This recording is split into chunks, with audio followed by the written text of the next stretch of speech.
Discover the magic of mulching.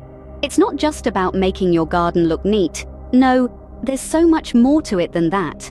Mulching, in its essence, is a gardening practice that involves the spreading of material, such as compost, straw, leaves, or grass clippings, around or over a plant to enrich or insulate the soil. It's about giving your garden the best possible chance to thrive. Mulching is an art, a science, and a labor of love that brings a myriad of benefits to your garden.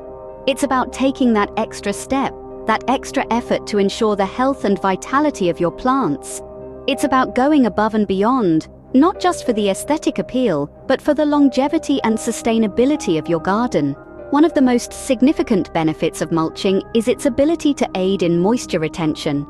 In our busy lives, it's easy to forget to water our plants. Or perhaps we're in the throes of a hot and dry summer. Mulch acts as a protective cover, preventing your plants from drying out, ensuring they have access to the moisture they need to survive and thrive.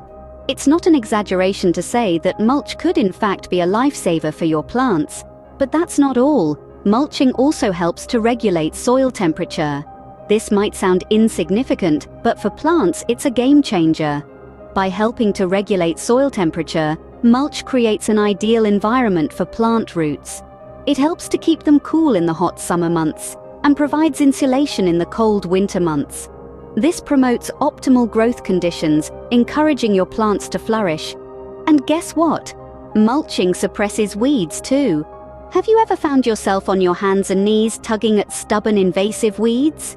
If so, mulch could be the solution you've been looking for. By creating a barrier, mulch hampers weed growth, saving you countless hours of back-breaking weeding. It's a time-saving, energy-saving miracle that every gardener should be aware of. But there's a technique to it. Mulching isn't about just throwing down material willy-nilly. You want to apply a 2 to 4 inch layer around your plants. This sounds specific, and that's because it is. You see, too much mulch can smother your plants, depriving them of vital oxygen, but too little might not offer the protection they need. It's a delicate balance that takes time to master.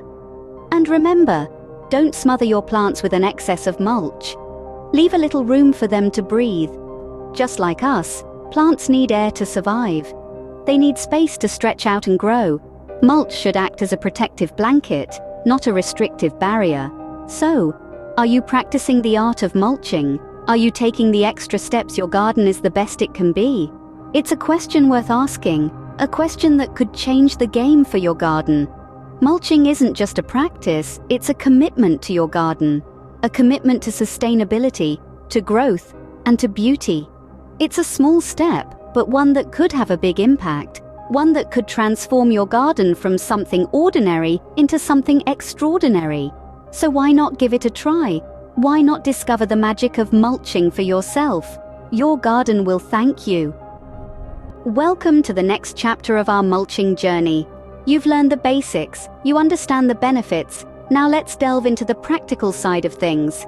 How do you choose the right mulch? When is the best time to mulch? How do you avoid common mulching mistakes? Let's discover the answers together. Firstly, let's talk about the types of mulch you can use. The beauty of mulching is its versatility. You can use organic materials like straw, leaves, or grass clippings. However, many gardeners swear by wood chips. They are not only aesthetically pleasing but also decompose slowly, proving excellent at retaining moisture and suppressing weeds. But remember, the best mulch for your garden depends on your specific needs and the types of plants you have. Now let's discuss the optimal time to mulch. Many gardeners find the late spring or early summer to be the best time to apply mulch when the soil has warmed up. Mulching too early can slow the warming process and hinder plant growth. However, a layer of mulch in the fall can protect your plants during the winter months. Lastly, let's address common mulching mistakes to avoid. Beware of the volcano mulching, a term coined for the common mistake of piling mulch against the base of your plants or trees. This can lead to rot and disease. Instead, leave a little breathing space around the base of your plants.